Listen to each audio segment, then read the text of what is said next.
एक सुसंस्कारी है, पिता को इतना कुछ भी नहीं कहना पड़ता, पर वह थोड़ा-सा स्वच्छंद हो गया, गलत संगत में आ गया, तो पिता को थोड़ा-सा कहना पड़ता है।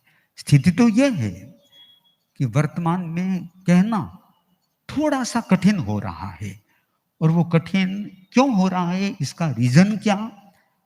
शुरू में उसको उस रूप में संस्कारी नहीं बनाया गया। यदि शुरुआत में ही उसको इतना अपने कंट्रोल में कर दिया जाए, तो कभी भी नहीं। एक परिवार आया, वो बोला, मैं जैसा बच्चों को निर्देश देता हूं वैसा करते हैं बच्चे। मैंने कह दिया कि इसी स्कूल में पढ़ना है। उनका फिर तर्क नहीं होगा कि नहीं हम तो उसमें पढ़ेंगे, उसमें पढ़ेंगे। हमने उस पिता को कहा कि आप ऐसा क्यों करते हैं? आज के जमाने में इतनी डिग्रियां मिल रही है, इतनी पढ़ाइयां हो रही है। तो बोला, महाराज पढ़ाइयां तो वहां हो जाएगी, फिर हमारे बच्चे हमारे नहीं रहेंगे। इसलिए हमें भविष्य की चिंता है। भले वो बाहरी ज्यादा ज्ञान नहीं भी हुआ चलेगा, पर साथ में व्यावहारिक ज्ञान होना जरूरी होता है। परिवार के साथ में कैसे प्रेम से रहा जा सकता है, सौहार्द से रहा जा सकता है। परिवार में जो अगुवा है, मुखिया है, उनकी बात को कैसे आदर देना है, हम लोग इसमें विश्वास करते हैं। इसलिए इसको ज्यादा बाहरी हवाएं नहीं दिखाते हैं, क्योंकि बाहर अनेक प्रकार की बातें मिलती है। अरे इसमें पढ़ो, इसमें पढ़ो। वो किसमें पढ़े? जहां संस्कार मिलता है वहीं पढ़ाना चाहिए। ऐसा भाव आप लोगों के भीतर भी होना चाहिए।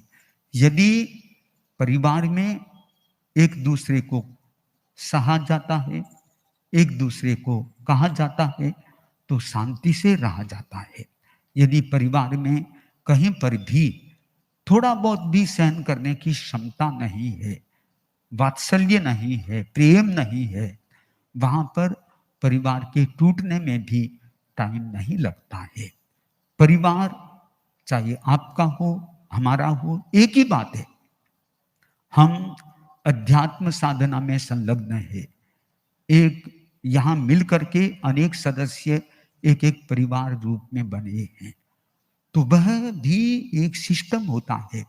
उस सिस्टम से चलेंगे, गुरु की आज्ञा से चलेंगे, और जो ग्रुप बने हुए हैं उन ग्रुप्सों में जो मुखिया है उसके निर्देश में चलने वाले को हमेशा शांति रहती है।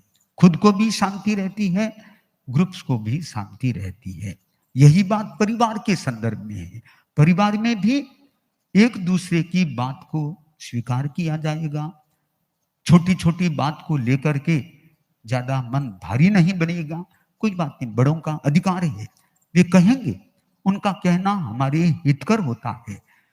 ऐसा भाव उस बच्चे का बना रहेगा। बच्चा भी अपने जीवन को उन्नति की दिशा में ले जाएगा, और परिवार भी स्वर्ग के रूप में सामने आएगा। यह अपेक्षा है कि अपने अपने परिवार के मुखिया को इस रूप में कुछ स्थितियों का निर्माण करना चाहिए। तो इस